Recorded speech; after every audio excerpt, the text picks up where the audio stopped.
3 decades.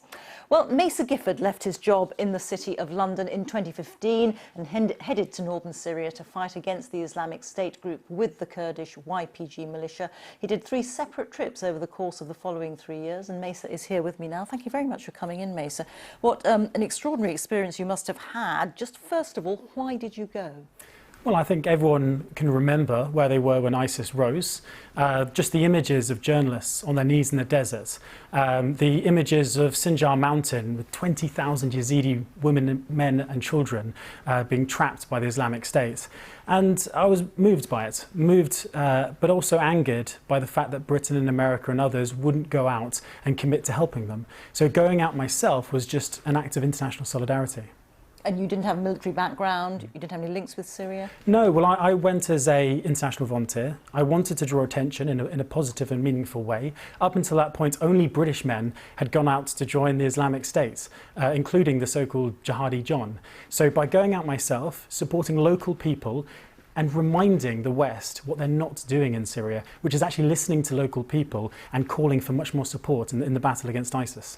So give me a sense of the Kurds in northern Syria, who they are and what their role has been in the fight against Islamic State.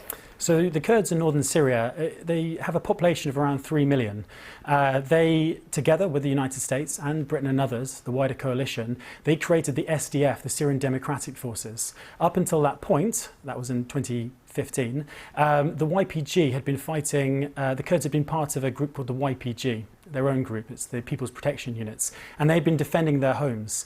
It was only with American help did they start going on the offensive and start going into traditionally Arab areas, particularly around Raqqa. So over the course of 3 years, with American and British support, they took the fight to the Islamic State and won. Something like 11,000 SDF fighters would die in the conflict. So they were used by the US and Britain partly in order to avoid having troops on the ground. They used the Kurds instead. Absolutely. The Americans and the wider coalition has always had quite a small footprint in Syria. With, I think, the maximum amount of Americans who've been on the ground has only been sort of 1,500, 2,000.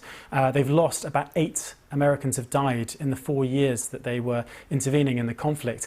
The majority of those through accidents. So the fact that the SDF fought and 11,000 of them died shows you who was actually doing the heavy lifting on the ground.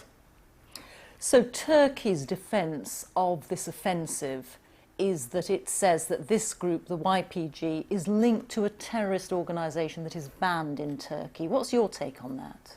So it's difficult because Turkey is blurring the lines between its own domestic problems and what's going on in Syria.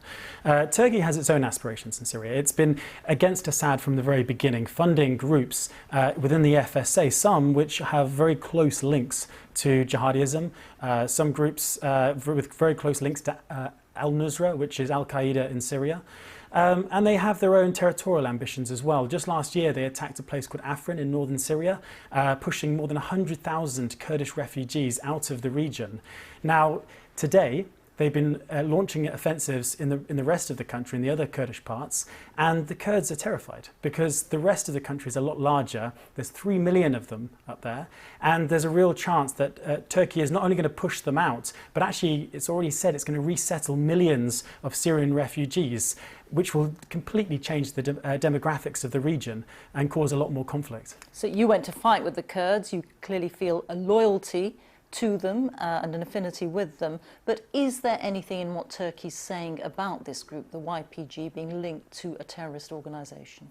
Well, the Kurds themselves have said that they don't want anything to do with the PKK, that they want peace with Turkey, they want to have a productive relationship. They've been working very closely with the Americans. Just last week, they were committing themselves to a thing called the security mechanism. It was whereby Turkey and the Americans and the Kurds had signed up to an agreement whereby the Kurds would remove all their fortifications along the Syrian border and that they would actually pull their men away from the border entirely. Turkey had signed up to that, and now it seems has completely violated it and actually may have been using the patrols as a means of reconnaissance. So Turkey had no intention of sticking to its agreements. The Kurds all along have shown that they're willing to work with Turkey, with the Americans, and it's a real slap in the face to the people who actually did the greatest fighting in Syria. So you see this unfolding.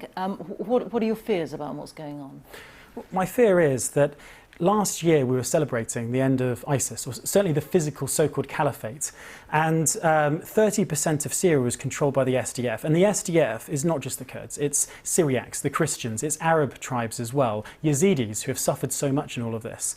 And just last week, actually last month now, excuse me, the school kids had gone back to school. A new curriculum had been introduced, and that shows you the level of peace that was on the ground. And to have 30% of Syria, which was once peaceful, be invaded by Turkey and its proxy forces in Syria is a real slap in the face, because these people want democracy, they want a secular, progressive society in Syria, and now they're only getting war from a NATO member.